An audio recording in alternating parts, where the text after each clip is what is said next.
Stanley was so bad at following directions, it's incredible he wasn't fired years ago.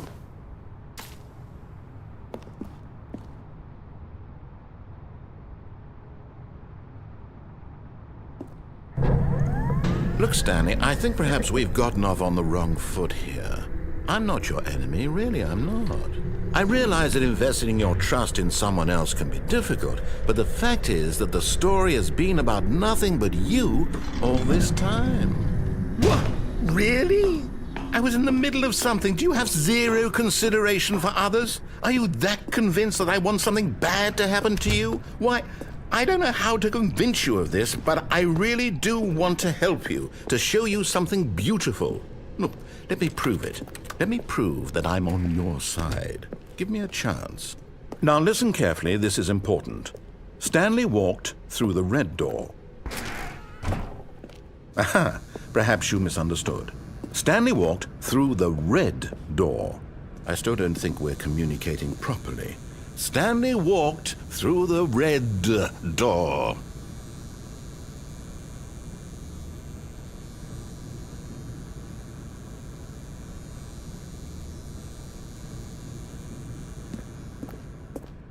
All right, fine. Go ahead, Stanley. You want to know so badly what's out there? You want to find out what lies at the end of this road you've chosen? Well, don't let me stop you. You see? There's nothing here. I haven't even finished building this section of the map, because you were never supposed to be here in the first place.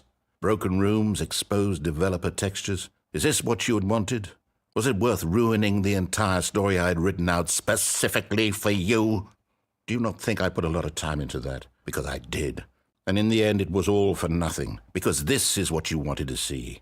Help me here, Stanley. Help elucidate these strange and unknowable desires of yours. What would have made this game better? What did you want to see? Vehicles? Skill trees? Work with me. You've given me absolutely nothing so far. Tell you what, let me take a stab in the dark at a new design, and you can give me some feedback. There we go. A third option. This already feels leaps ahead of where we were before. Go ahead, Stan. Okay, I'm going to stop you there. Now, tell me about your experience with this new version. Would you say that the game benefited from allowing you more choices? Feel free to be honest. I'm looking for some real critical feedback here. Aha! You see, I knew I was onto something. Where do these flashes of inspiration come from? How did I know the game needed a third door? Well, it's instinct mostly, a calling in your gut. I really couldn't say where the idea came from, except that I felt it in my soul. You can't teach that, Stanley. Don't even try.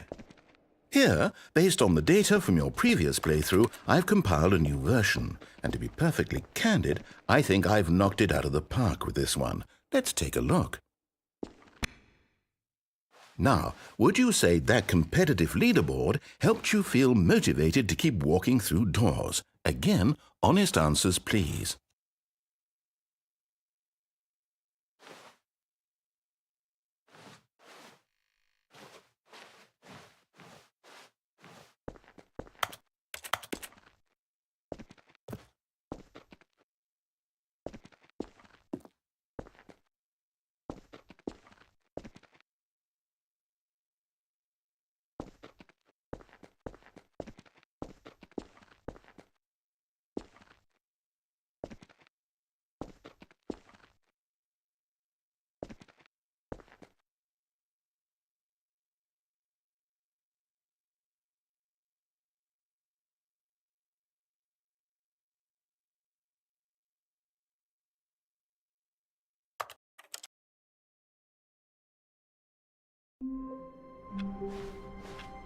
All of his co-workers were gone. What could it mean? Stanley decided to go to the meeting room. Perhaps he had simply missed a memo. It's bucket time.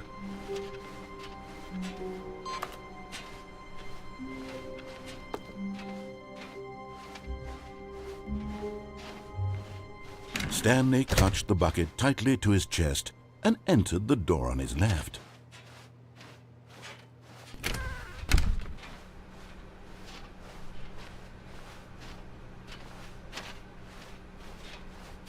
Still no one was here. Stanley needed the bucket's warmth and comfort now more than ever. Perhaps his boss's office was where he'd find answers. Oh, Stanley, can you feel it? The broom closet. It wants the bucket. You can... Coming to a staircase, Stanley and the bucket walked upstairs to the boss's office.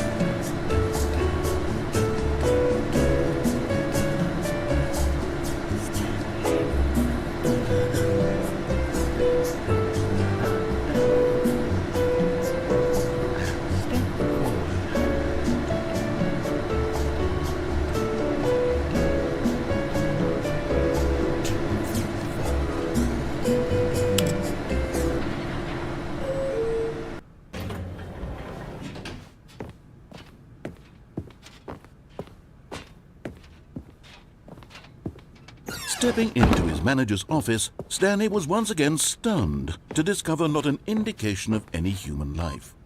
Crushed by the weight of this revelation, but Stanley guessed the correct code by sheer luck. Was it that the bucket knew all along? Was the bucket guiding him? Yes, this is certainly the most logical explanation.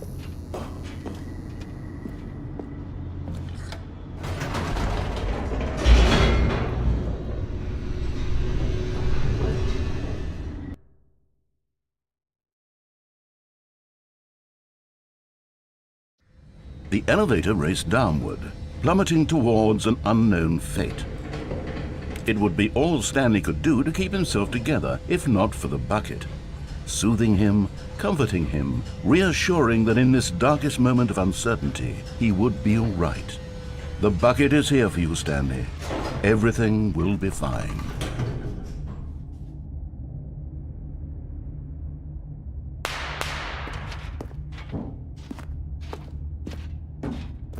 Stanley and the bucket walked straight ahead through the large door that read, Mind Control Facility.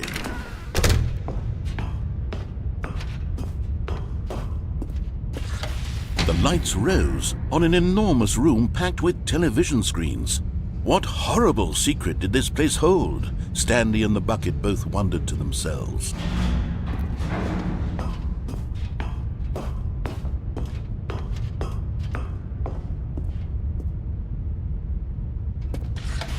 The monitors jumped to life, and Stanley nearly dropped the bucket in shock. Everyone in the office was being videotaped, monitored like guinea pigs. The bucket had never seen anything like this, and it very nearly burst into tears as Stanley cradled it gently, reassuring it that everything would be fine.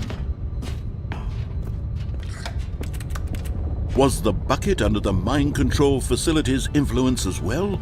Had the bucket been told to do things it didn't wish to do? What kinds of things does a bucket want to do or not want to do in the first place? These questions raced furiously in Stanley's feeble mind.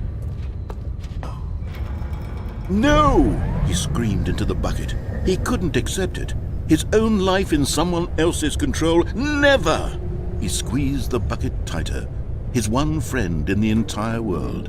At this point, he could trust no one except for the bucket.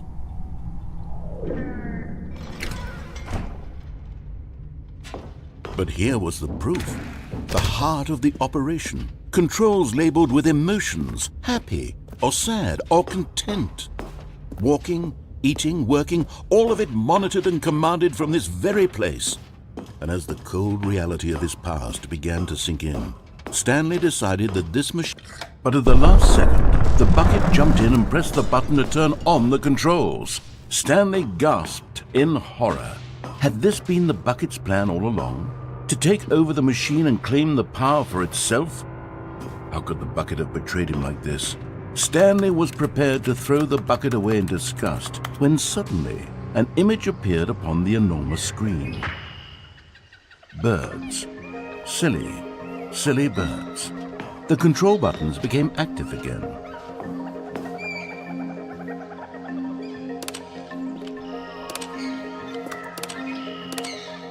Stanley flipped through one video of silly birds after another, and then it dawned on him. This wasn't a mind control facility at all. It was a facility for monitoring and surveilling silly birds all over the world.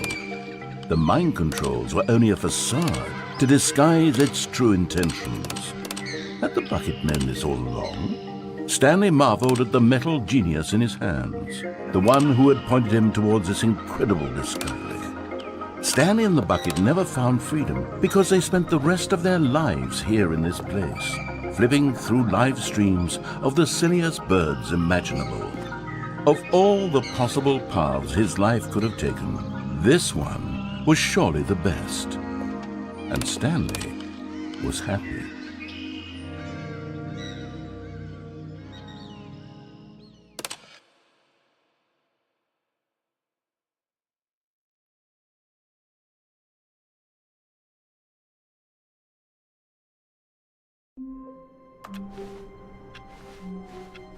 All of his co-workers were gone.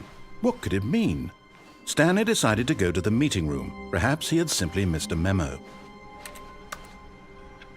It's bucket time.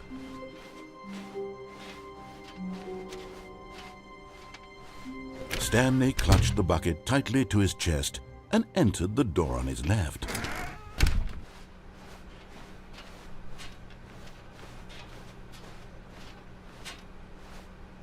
Still no one was here. Stanley needed the bucket's warmth and comfort now more than ever. Perhaps his boss's office was where he... Oh, Stanley, can you feel it? The broom closet. It wants the bucket. You can feel that, can't you? Coming to a staircase, Stanley and the bucket walked upstairs to the boss's office.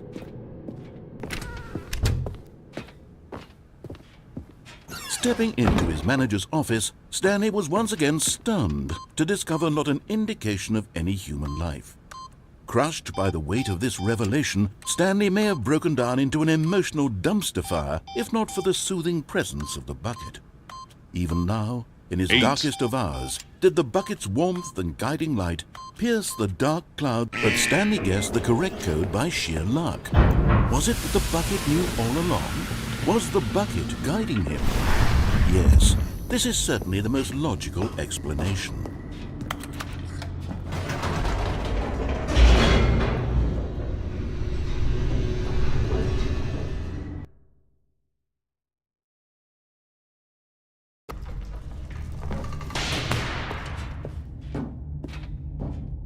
Stanley and the bucket walked straight ahead through the large door that read, Mind Control Facility.